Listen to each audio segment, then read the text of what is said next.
सहनौ भुनक्तु सह वीर्यं करवावहै तेजस्विनावधीतमस्तु मा विद्विषावहै।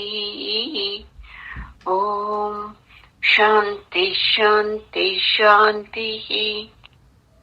ಗುರುಗಳ ಪಾದಕ್ಕೂ ಆಚಾರ್ಯ ಶಂಕರಾಚಾರ್ಯರ ಪಾದಕ್ಕೂ ನಮಸ್ಕಾರ ಮಾಡ್ಕೊಳ್ಳೋಣ. ಇವತ್ತು 13ನೇ ಶ್ಲೋಕ. ಕಾತೆ ಕಾಂತ ದನಗತ ಚಿಂತ ವಾತುಲ ಕಿಂ ತವ ನಾಸ್ತಿ ನಿಯಂತ ತ್ರಿಜಗತಿ ಸಜ್ಜನ ಸಂಗತಿ ರೇಖಾ ಭವತಿ ಭವಾರ್ಣವ ತರಣೇ ನೌಕಾ. ಭಜ ಗೋವಿಂದಂ ಭಜ ಗೋವಿಂದಂ ಗೋವಿಂದಂ ಭಜ ಮೂಢಮತೆ. ಭಜ ಗೋವಿಂದಂ ಭಜ ಗೋವಿಂದಂ ಗೋವಿಂದಂ ಭಜ ಮೂಢಮತೆ. ಗೋವಿಂದಂ ಭಜ ಮೂಢಮತೆ. ಈ ಶ್ಲೋಕದಲ್ಲಿ ಆಚಾರ್ಯರು ನಮಗೆ ಹೇಳ್ತಾ ಇದ್ದಾರೆ, ಯಾವಾಗಲೂ ವಿಷಯಗಳಲ್ಲಿ ನೀನು ನಿನ್ನ ಜೀವನನ ವ್ಯರ್ಥ ಮಾಡ್ತಾ ಇದೀಯ, ಸುಖಗಳಲ್ಲಿ ನೀನು ನಿನ್ನ ಜೀವನವನ್ನ ವ್ಯರ್ಥ ಮಾಡ್ತಾ ಇದೀಯಾ. ಈ ಸುಖಗಳೇ ನಿನಗೆ ಸತ್ಯ ಅಲ್ಲ, ಚೆನ್ನಾಗಿ ತಿಳ್ಕೊ. ಈ ಸುಖಗಳ ಆಚೆ ಬಂದು ಜೀವನ ಮಾಡು. ಯಾಕೆ ನಿನಗೆ ಬರೀ ಸಂಪತ್ತಿನ ಆಲೋಚನೆಗಳೇ ಬರ್ತಾ ಇದೆ? ಮತ್ತೆ ಶಾರೀರಿಕ ಸುಖಗಳೇ ಮುಖ್ಯ ಅಂತ ಬರ್ತಾ ಇತ್ತಲ್ವಾ? ನಿಮ್ಮನ್ನ ಯಾರು ಎಚ್ಚರ ಮಾಡೋರಿಲ್ವಾ? ನಿಮಗೆ ಯಾರು ಮಾರ್ಗದರ್ಶನ ಕೊಡೋರಿಲ್ವಾ? ನೀನು ಈ ಸುಖಗಳಿಂದ ಆಚೆ ಬರ್ಬೇಕು ಅಂತಂದ್ರೆ, ಈ ಸಂಸಾರದ ವಿಷಯಗಳಿಂದನೂ ಆಚೆ ಬರ್ಬೇಕು ಅಂದ್ರೆ ನಿನಗೆ ಒಂದೇ ಒಂದು ನೋಡಪ್ಪ, ಈ 3 ಲೋಕಗಳಲ್ಲೂ ನಿನ್ನ ಕಾಪಾಡೋದು ಸಜ್ಜನರ ಸಂಘ ಮಾತ್ರ ನಿನ್ನ ಕಾಪಾಡ್ತಿದ್ದೆ. ಆ ಸಜ್ಜನರ ಸಂಘದ ದೋಣಿನ ನೀನು ಹತ್ತು. ಇಲ್ಲ ಅಂತಂದ್ರೆ ನೀನು ಇದೇ ಜೀವನ ಸತ್ಯ ಅಂತ ನೀನು ಇಲ್ಲೇ ಮತ್ತೆ ಜನನ ಮರಣ ಈ ಚಕ್ರದಲ್ಲಿ ಸಿಕ್ಕಾಕೊಂಡು ನೀನು ಒದ್ದಾಡ್ತೀಯ ಅಂತ ಎಚ್ಚರ ಮಾಡ್ತಾ ಇದ್ದಾರೆ. ನಮಗೆ ಇದೇ ಸತ್ಯ ಅಲ್ವಾ? ಗಂಡ ಹೆಂಡತಿನೇ ಸತ್ಯ. ನನಗೆ ನನ್ನ ಗಂಡ ತುಂಬಾ ಮುಖ್ಯ ಅಂತ, ಹೆಂಡತಿ ತನ್ನ ಗಂಡ ಮುಖ್ಯ ಅಂತ. ಇದೇ ಆಸೆಗಳು, ಈ ಸ್ಪರ್ಶ ಸುಖದ ಆಸೆಗಳು ಸತ್ಯ ಅಲ್ಲ. ಇದರಲ್ಲಿ ನಿಮ್ಮ ಜೀವನನ ಕಳಿಬೇಡಿ ಅಂತ ಹೇಳ್ತಾ ಇದ್ದಾರೆ. ಯಾಕಂದ್ರೆ ಯೌವನದಲ್ಲಿ ಇದೆ ಅಲ್ವಾ ನಮ್ಗೆ, ಆಹಾ ನನ್ನ ದಾಂಪತ್ಯ ಸುಖ ಏನು ಆನಂದವಾಗಿದೆ ಅಂತ ಹೇಳ್ತೀವಿ. ಅದು ಅಲ್ಲಿಗೆ ಮುಗಿದು ಹೋಗ್ಬೇಕು. ನಾವೇನ್ ಮಾಡ್ತೀವಿ, ಅದರಲ್ಲೇ ಇಟ್ಕೊಂಡು ಒದ್ದಾಡ್ತೀವಿ. ಇದೊಂದೇ ಅಲ್ಲ, ಯೌವನ ಒಂದು, ಅಧಿಕಾರ ಒಂದು, ಮತ್ತೆ ನಾನು ಎಷ್ಟೊಂದು ಓದಿದ್ದೀನಿ ಅನ್ನೋದು, ಇವೆಲ್ಲಾನು ನಮ್ಮನ್ನ ಆಕರ್ಷಣೆಯಲ್ಲಿ ಮುಳುಗಿಸುವಂತದ್ದು. ಐಶ್ವರ್ಯ ಅತಿ ಮುಖ್ಯವಾಗಿ ಅಲ್ವಾ? ಐಶ್ವರ್ಯನೇ ಒಂದು, ಓಹೋ ಅದು ಒಂದು, ಯೌವನ ಒಂದು, ನನ್ನ ರೂಪ ಅನ್ನೋದು, ಇವೆಲ್ಲ ನಮ್ಮನ್ನ ವಿನಾಶದ ಕಡೆಗೆ ಕರ್ಕೊಂಡು ಹೋಗುವಂತ ಹಡಗುಗಳು. ನಾವು ಈ ಹಡಗುಗಳಲ್ಲಿ ಸಿಕ್ಕಾಕೊಂಡ್ಬಿಟ್ಟಿದ್ದೀವಿ. ಏನ್ ಆಕರ್ಷಣೆಯಾಗಿ ಕಾಣ್ತಾ ಇದೆ ನಮಗೆ, ಅದೇ ಸತ್ಯ ಅಂತ ಒಂದು ಸಲ ಯೌವನ ಅನ್ನೋ ಅಡಗತ್ತೀವಿ, ಇನ್ನೊಂದ್ಸಲ ಅಧಿಕಾರವನ್ನು ಅಡಗತ್ತೀವಿ, ಇನ್ನೊಂದ್ಸಲ ಐಶ್ವರ್ಯ ಅನ್ನೋ ಅಡಗತ್ತೀವಿ, ಇನ್ನೊಂದ್ಸಲ ರಸಿಕತೆಯನ್ನು ಅಡಗತ್ತೀವಿ, ಇನ್ನೊಂದ್ಸಲ ಚೆನ್ನಾಗಿ ತಿನ್ಬೇಕು ಅನ್ನೋ ಅಡಗತ್ತೀವಿ. ಈ ತರ ಕ್ಷಣ ಕ್ಷಣಕ್ಕೂ ಒಂದೊಂದು ಹಡಗನ್ನ ಹತ್ತೋದು ಇಳಿಯೋದು, ಹತ್ತೋದು ಇಳಿಯೋದು. ಆದರೆ ಗೋವಿಂದ ಅನ್ನೋ ಹಡಗನ್ನು ಮಾತ್ರ ನಾವು ಹತ್ತತಾನೇ ಇಲ್ಲ ನೋಡಿ. ಅವನ ನಾಮಸ್ಮರಣೆಯನ್ನು ಹಡಗನ್ನು ಹತ್ತುತ್ತಾ ಇಲ್ಲ. ಆ ಗೋವಿಂದನ ಚಿಂತೆ, ಗೋವಿಂದ ಅಂದ್ರೆ ಯಾರು ಅನ್ನೋ ಹಡಗನ್ನು ಹತ್ತತಾನೇ ಇಲ್ಲ ನಾವು. ಯಾವಾಗ್ಲೂ ಈ ನನ್ನ ಮಗ, ನನ್ನ ಮಗಳು, ನನ್ನ ಗಂಡ, ನನ್ನ ಹೆಂಡತಿ, ನನ್ನ ಸಂಸಾರ, ನನ್ನ ಆಯಸ್ಸು, ನನ್ನ ಐಶ್ವರ್ಯ, ನನ್ನ ಮನೆ, ಇದೇ ಅಡುಗುಗಳಲ್ಲಿ ಹತ್ತತಾನೆ ಇದ್ದೀವಿ. ಹತ್ತೋದು ಹಿಡಿಯೋದು. ಯಾಕೆ ಹೇಳಿ? ಅದು ಶಾಶ್ವತವಾದ ಆನಂದ ಕೊಡಲ್ಲ. ಹತ್ತುತ್ತೀವಿ, ಆನಂದ ಇಲ್ಲ ಅಂತ ಗೊತ್ತಾಗುತ್ತೆ, ಇಳಿತೀವಿ. ಇನ್ನೊಂದು ಅಡಗ ಹತ್ತುತ್ತೀವಿ, ಇಳಿತೀವಿ, ಹತ್ತುತ್ತೀವಿ. ಆದರೆ ಗೋವಿಂದನ ಹಡಗಲ್ಲಿ ಹತ್ತಿದ್ರೆ ನಮಗೆ ಈ ಹಡಗಲ್ಲಿ ಹತ್ತೋ ಅವಶ್ಯಕತೆ ಇರೋದೇ ಇಲ್ಲ. ಅತ್ಯಂತ ಆನಂದ ಗೋವಿಂದನ ನಾಮಸ್ಮರಣೆ, ಅತ್ಯಂತ ಆನಂದ ಗೋವಿಂದನ ಚಿಂತನೆ. ಈ ಹಡಗನ್ನ ಯಾಕೆ ನೀವು ಹತ್ತುತ್ತಾ ಇಲ್ಲ? ಯಾಕಂದ್ರೆ ಇಲ್ಲೇ ಸುತ್ತಾ ಇದ್ದೀವಲ್ವಾ ಜನ್ಮ ಜನ್ಮಗಳಿಂದಾನು. ಅದಕ್ಕೆ ಆಚಾರ್ಯರು ಹೇಳ್ತಾ ಇದ್ದಾರೆ, ನೀವು ಈ ತರ ಎಷ್ಟು ಜನ್ಮಗಳನ್ನ ಹತ್ತಿ ಬಂದಿದ್ದೀರಾ, ಎಷ್ಟು ಜನ್ಮಗಳಲ್ಲಿ ನನ್ನ ಹೆಂಡತಿ ಸತ್ಯ, ನನ್ನ ಗಂಡ ಸತ್ಯ, ಈ ಸುಖ ಸತ್ಯ ಅನ್ನೋದು ಪ್ರತಿ ಜನ್ಮ ಜನ್ಮದಲ್ಲೂ ನೀವು ಬದಲಾವಣೆ ಮಾಡ್ಕೊಂಡೇ ಬರ್ತಾ ಇದ್ದೀರಾ. ಪ್ರತಿ ಜನ್ಮದಲ್ಲೂ ಈ ಆಸೆಗಳನ್ನ ಒತ್ತುಕೊಂಡೇ ಬರ್ತಾ ಇದ್ದೀರಾ. ಅಂದ್ರೆ ನಿಮ್ಗೆ ಸಮಾಧಾನ ಆಗಿಲ್ಲ, ಸಂತೋಷ ಆಗಿಲ್ಲ ಅನ್ನೋದು ತಿಳ್ಕೊಳ್ಳಿ.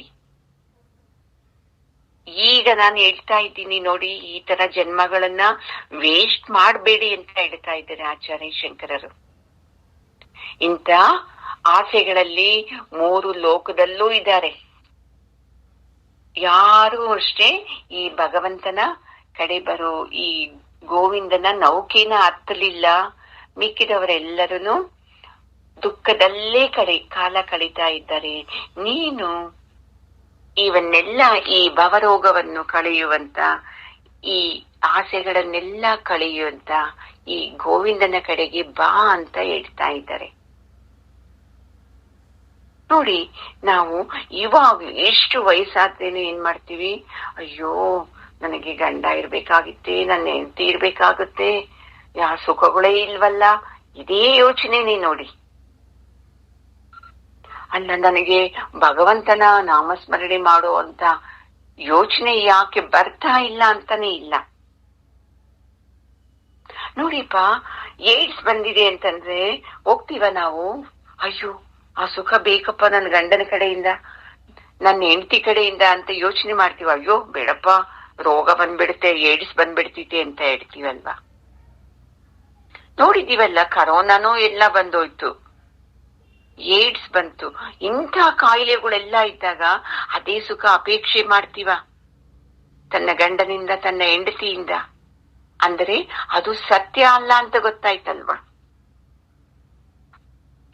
ಯಾವುದು ಸತ್ಯ? ಗೋವಿಂದ ಸತ್ಯ ಅನ್ನೋದು ನಮ್ಗೆ ಗೊತ್ತಾಗ್ತಾನೆ ಇಲ್ಲ. ಅದಕ್ಕೆ ಇವಾಗ್ಲೂ ಏನು ಕಾಲ ಕಳೆದಿಲ್ಲ, ನೀವು ಸ್ವಲ್ಪ ನಿಮ್ಮನ್ನ ಬದಲಾವಣೆ ಮಾಡ್ಕೊಳ್ಳಿ ಅಂತ ಹೇಳ್ತಾ ಇದ್ದಾರೆ ಆಚಾರ್ಯರು. ಈ ಶಾರೀರಿಕ ಸತ್ಯಗಳು ನಿಜ ಅಲ್ಲ. ಈ ವ್ಯವಹಾರದಲ್ಲಿ ಎಲ್ಲ ಏನೇನು ವ್ಯವಹಾರ ಮಾಡ್ತೀವಲ್ಲ, ಅಧಿಕಾರಗಳು, ಪೀಠಗಳು, ಇವನು ಸತ್ಯ ಅಲ್ಲ ಅಂತ ತಿಳ್ಕೊಳ್ಳಿ. ಆವಾಗ ನಿಮ್ಗೆ ಏನಾಗುತ್ತೆ, ಓಹೋ ಇದಕ್ಕೂ ಮೀರಿದ್ದು ಒಂದು ಇದೆ ಅಂತ ಗೊತ್ತಾಗುತ್ತೆ. ಯಾವಾಗ್ಲೂ ಇಂಥ ದುರ್ಬಲವಾಗಿರೋದೆಲ್ಲ ನಶಿಸಿ ಹೋಗ್ತಿದೆ, ವಿಕಾರ ಆಗುತ್ತೆ. ಈ ದೇಹ ವಿಕಾರ ಆಗುತ್ತೆ, ಐಶ್ವರ್ಯ, ಆಸ್ತಿ ಯಾವಾಗ್ಲೂ ಇರುತ್ತಾ? ಇಲ್ಲ, ಬದಲಾಗ್ತಾ ಇರೋದು ಪ್ರಕೃತಿ ನಿಯಮ. ಈ ವಿಷಯಗಳು ಹಿಂಗೆ, ವಿಕಾರಗಳು ಎಲ್ಲ ಬದಲಾಗ್ತಾನೆ ಇರ್ತಿದೆ.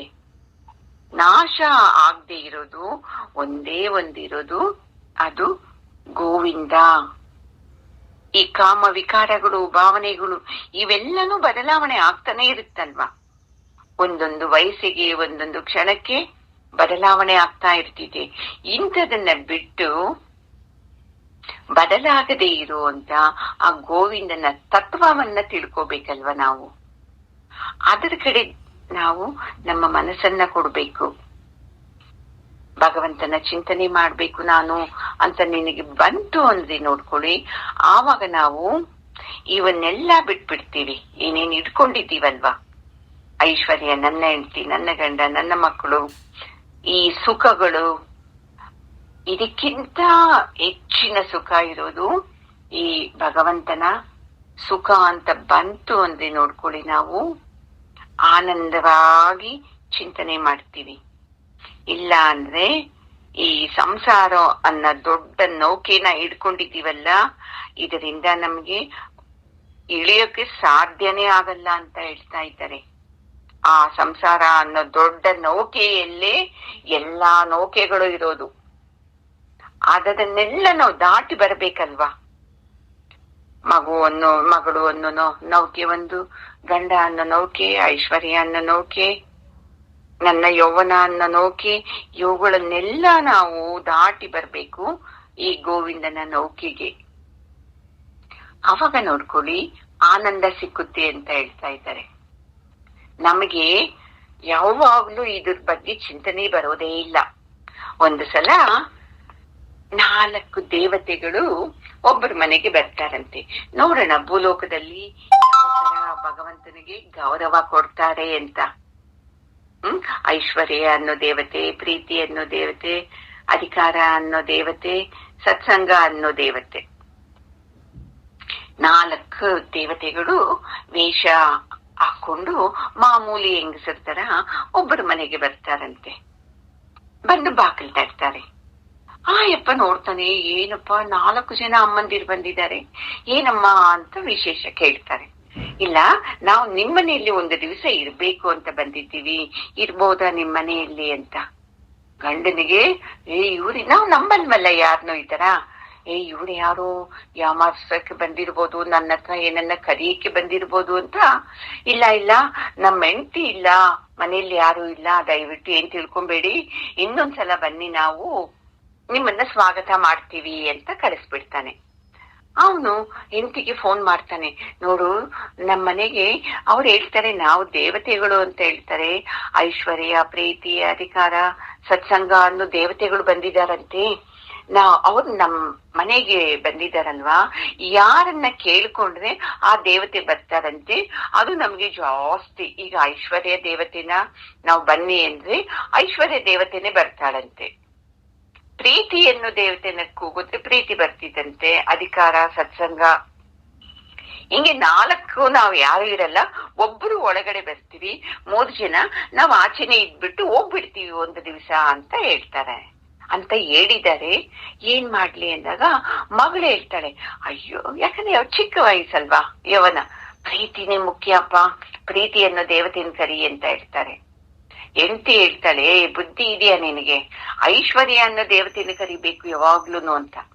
ಮಗ ಹೇಳ್ತಾನೆ, ಇಲ್ಲಪ್ಪ, ಏನ್ ಸುಖ, ಡಿಗ್ರಿ ಓದಿದ್ದೀನಿ ನೋಡು, ನನ್ಗೆ ಏನು ಕೆಲ್ಸ ಇಲ್ಲ, ನಿನಗೂ ಇನ್ನ ರಿಟೈರ್ಡ್ ಆಗ್ಬಿಡ್ತಿದೆ, ಅದಕ್ಕೆ ನಮ್ಗೆ ಒಂದು ಅಧಿಕಾರ ಬೇಕು, ಅಧಿಕಾರ ಇದ್ರೆ ಎಲ್ಲಾ ಸಂಪಾದನೆ ಮಾಡ್ಬೋದಪ್ಪ, ಅಧಿಕಾರ ಅನ್ನ ದೇವತೆನ ಒಳಗಡೆ ಕರ್ಸ್ಕೊ ನೀನು, ನಾವು ಲೇಟ್ ಆಗಿ ಬರೋದ್ರಲ್ಲಿ ಮತ್ತೆ ಅವ್ರು ವಾಪಸ್ ಹೋಗ್ಬಿಡ್ತಾರೆ ಅಂತ ಎಲ್ಲ ಹೇಳ್ತಾರೆ.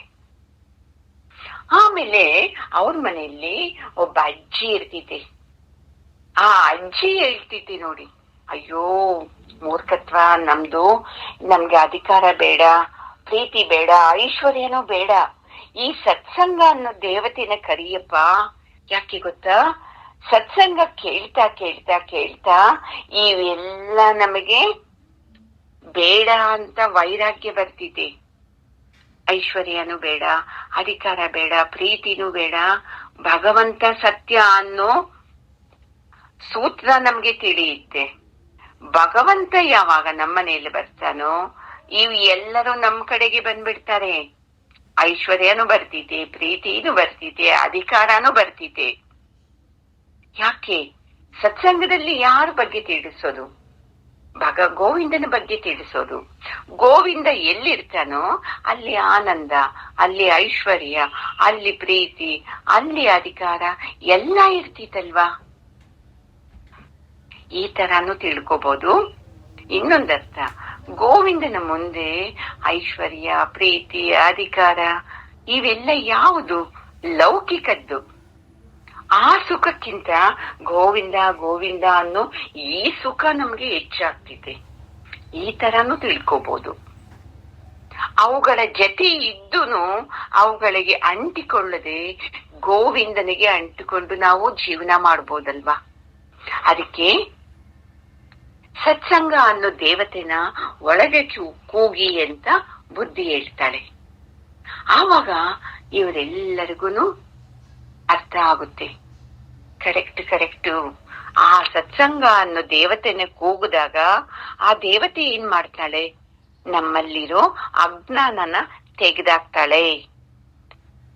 ಶ್ರವಣ ಮನನ ನಿಧಿಧ್ಯಾಸನದಿಂದ ನಮ್ಮ ಅಜ್ಞಾನ ಎಲ್ಲ ಹೋಗುತ್ತೆ. ನಮಗೆ ಆ ಗೋವಿಂದ ಸತ್ಯ ಅಂತ ಗೊತ್ತಾಗುತ್ತೆ. ಗೋವಿಂದ ಸತ್ಯ ಅಂತ ಗೊತ್ತಾದ್ಮೇಲೆ ನಾವು ಯವನ ಅನ್ನೋ ಅಡಗತ್ತಲ್ಲ, ಆಸ್ತಿಯನ್ನು ಅಡಗತ್ತಲ್ಲ, ಐಶ್ವರ್ಯ ಅನ್ನೋ ಅಡಗತ್ತಲ್ಲ, ನನ್ನ ಹೆಂಡತಿ ಸುಖ ನನಗ್ ಬೇಕು ಅನ್ನೋ ಅಡಗತ್ತಲ್ಲ, ನನ್ನ ಗಂಡ ಅನ್ನೋ ಅಡಗತ್ತಲ್ಲ, ನನ್ನ ಮಕ್ಕಳೇ ಸತ್ಯ ಅನ್ನೋ ಅಡಗತ್ತಲ್ಲ. ನೋಡಿ, ಒಂದೇ ಒಂದು ಹಡಗನ್ನ ಹತ್ತೀವಿ. ಯಾವ್ದದು? ಈ ಮೂರೂ ಲೋಕಗಳಲ್ಲೂ ನಮ್ಮನ್ನ ಕಾಪಾಡೋದು ಆ ಗೋವಿಂದ ಒಬ್ಬನೇ ಅನ್ನೋ ಆ ಗೋವಿಂದನ ನೌಕೆನ ಹತ್ತುತ್ತೀವಿ ನಾವು. ಅದು ಮುಖ್ಯ ಬಿಟ್ಟು ಈ ಲೌಕಿಕದಲ್ಲಿ ಸಿಗೋ ಈ ಸತ್ಯ, ಯಾವ ಸತ್ಯಗಳು, ಇದೆ ಯವನ ಸತ್ಯ, ಐಶ್ವರ್ಯ ಸತ್ಯ, ಕುಟುಂಬ ಸತ್ಯ, ಹೆಂಡತಿ ಸತ್ಯ, ಗಂಡ ಸತ್ಯ ಅನ್ನೋದು ಬಿಟ್ಟು ಹೋಗ್ಬೇಕು ನಮ್ಗೆ. ಅದು ಈ ಗೋವಿಂದನ ನೌಕೆಯಿಂದ ಮಾತ್ರ ಸತ್ಯ, ಸಜ್ಜನರಿಂದ ಮಾತ್ರ ಸತ್ಯ. ಆ ಸಜ್ಜನರ ಬಳಿಗೆ ಹೋಗ್ಬೇಕು ನಾವು. ಆವಾಗ್ಲೇ ನಮಗೆ ಗೋವಿಂದನ ಪರಿಚಯ ಮಾಡಿಸೋದು ಅಂತ ಆಚಾರ್ಯ ಶಂಕರಾಚಾರ್ಯರು ಹೇಳ್ತಾ ಇದ್ದಾರೆ. ಓಂ ಪೂರ್ಣಮದ ಪೂರ್ಣಮಿದಂ ಪೂರ್ಣಾತ್ ಪೂರ್ಣಮುದಚ್ಯತೆ ಪೂರ್ಣಸ್ಯ ಪೂರ್ಣಮಾದಾಯ ಪೂರ್ಣಮೇವಾವಶಿಷ್ಯತೆ. ಓಂ ಶಾಂತಿ ಶಾಂತಿ ಶಾಂತಿ. ಹರಿ ಓಂ. ಶ್ರೀ ಗುರುಭ್ಯೋ ನಮಃ. ಹರಿ ಓಂ. ಗುರುಗಳ ಪಾದಕ್ಕೂ ಆಚಾರ್ಯ ಶಂಕರಾಚಾರ್ಯರ ಪಾದಕ್ಕೂ ನಮಸ್ಕಾರ ಮಾಡ್ಕೊಳ್ಳೋಣ. ಜೈ ಶ್ರೀಮಾ.